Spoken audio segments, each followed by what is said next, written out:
Hi, hello, welcome. My name is Eden. Reading Rush is right around the corner, aka BookTubeAthon. There has been a upgrade to BookTubeAthon, and it is now called the Reading Rush. What the Reading Rush is a week-long reading marathon. It started back in 2013. I've been participating since 2016.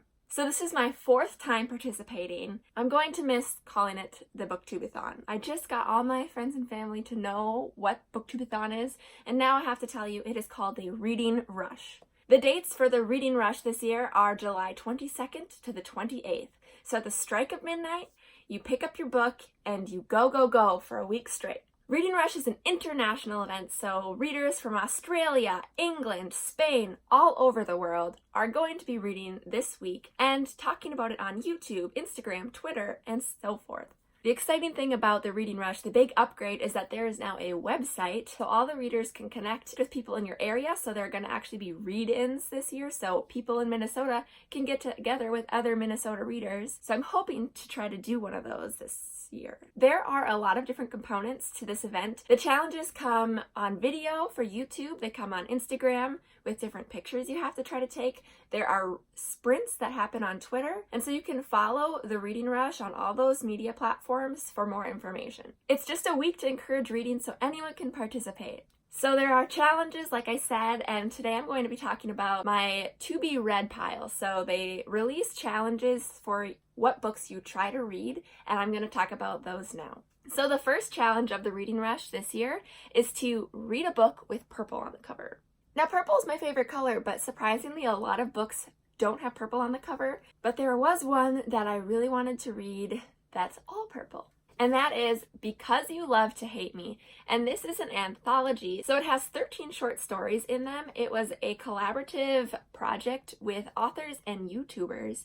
So the YouTubers provided the authors with a prompt, and they then wrote a short story about a villain. It is 13 Tales of Villainy, and it's a beautiful purple color, and one of my favorite YouTubers has a little blurb in here, so that's why it has been on my radar. The second TBR challenge is to read a book in the same spot the entire time.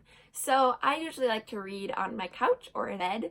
I'm gonna probably read in my bed because I like to be comfortable while I'm reading. And for this challenge, I'm going to read A Monster Calls by Patrick Ness. I found out since my second year doing this that you have to try to be strategic in the books you pick because there is no page limit, it's just a book. So if you pick shorter books, you can read more books. This is about a boy whose mother is going through treatment. She's very ill, and this monster shows up, and I think it's kind of a walk through him to acceptance and grief, perhaps. The next challenge, number 3, is to read a book you meant to read last year. Now, I could probably pick any book on my shelf that I haven't read because I've owned a lot of these books for a long time and haven't quite gotten to them, but I'm going to say A Monster Calls by Patrick Ness. I'm doubling up on a lot of my challenges this year because, lucky me, I am going to be very busy during the BookTubeAthon.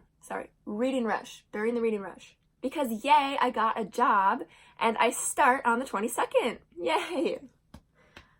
Love how that works out. So I will be learning my new job, my adult job, which is exciting, on the 22nd and the whole week. So a lot of things are coming my way, but I love this event so much. I love reading, I love rushing around. I guess makes it appropriately named as the Reading Rush. And I think it's going to be really great this year with the new website. But in order to make good first impressions at my job, I'm gonna double up on a lot of my books so that I can put more of my time and energy towards the challenges and my job. I can guarantee I will not be reading 7 books in 7 days, but I will try. I gotta try. That's all you can ask for. So, a book I meant to read last year, A Monster Calls. The 4th challenge is to read an author's first book.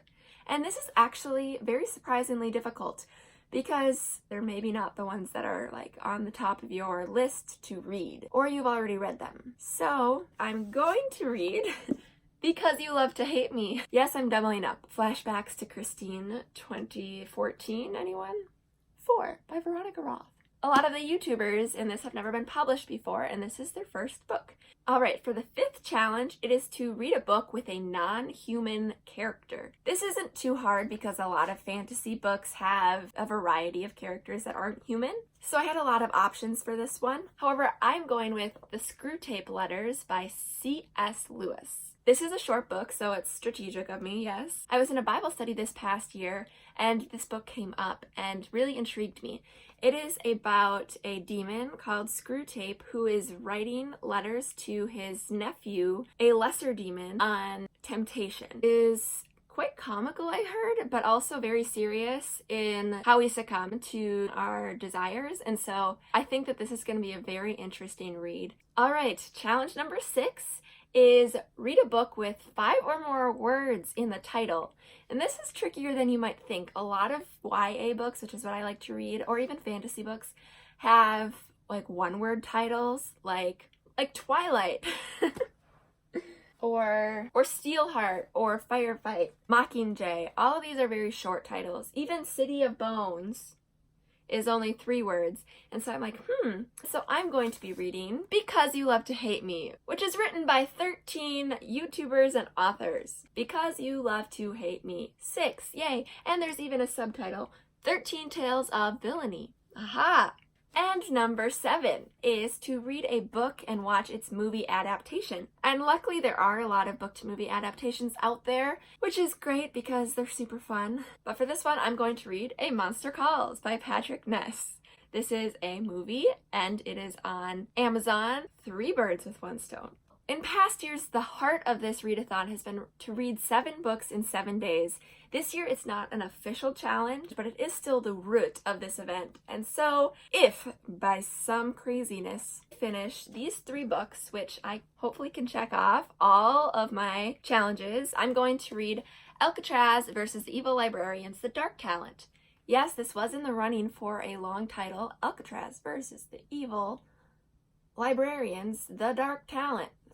Sufficient. This is the 5th book in a very fun middle grade series written by Brandon Sanderson, one of my favorite fantasy authors, and it follows a boy named Alcatraz who has a talent for breaking things. And this gets him into trouble, but also people look up to him because this is a very unique skill that no one else in the world has. And so he goes on a quest throughout these 5 books, and I'm going to find out how it finishes in this one. Highly recommend this comical, lighthearted series for young readers and adults alike because there is a lot of great humor in them, great moral lessons, and it introduces children to the genre of fantasy, which in my personal opinion is the best. Another book on my list to read if I finish those 4 is A Court of Frost and Starlight. This is another one that works, A Court of Frost and Starlight. Aha! This is a continuation of Sarah J. Maas's A Court of Thorns and Roses series. These are adult novels. Start off as a fairy tale retelling of Beauty and the Beast, but if I do finish that book, I might try to read an audiobook because I will be driving to work. And so the audiobook I'm going to read, maybe, The Graveyard Book. I started listening to this audiobook last fall and I had rented it from my library and then I ran out of time to finish it, so I might try to rent it again. It was a very interesting story. It's about a boy named Nobody Owens who gets taken in by a bunch of ghosts that live in a graveyard, so his home is a graveyard. For some reason, this assassin is after him. The people of the graveyard are trying to keep him safe. So that brings me to 6 books. And so to bring my tally up to 7, I have The Schwa Was Here by Neil Shusterman. He wrote some favorite books of mine, Scythe and Thunderhead. And so I picked up this book. It is about a boy who nobody ever notices. They call him the Schwa. He is functionally invisible. Think it's realistic to aim to read these 3 books. But if by some crazy miracle I finish them and need more, these 3 books plus the Graveyard Book audiobook are on my list as well. Let me know if you've read any of these books before or if you're planning to read them for the BookTubeAthon. Excuse me, the reading rush. Is this your first time participating in the Reading Rush? Do you have any tips for newcomers? You can leave them in the comments below. I hope that you can read something during this event. It's just a fun time for all of us readers to get together and celebrate reading. I will also be posting to my Instagram to complete those challenges, so follow me at Of Eden Books. And you can also make a profile on the Reading Rush's website, which I will leave in the description below. Thank you for watching. Happy reading. Until next time. Change these challenges for the TBR every year, and I feel like one of the future challenges should be like read a uniquely shaped book. This book is like not quite square, but it's not a skinny rectangle either. Anyway, that's off topic.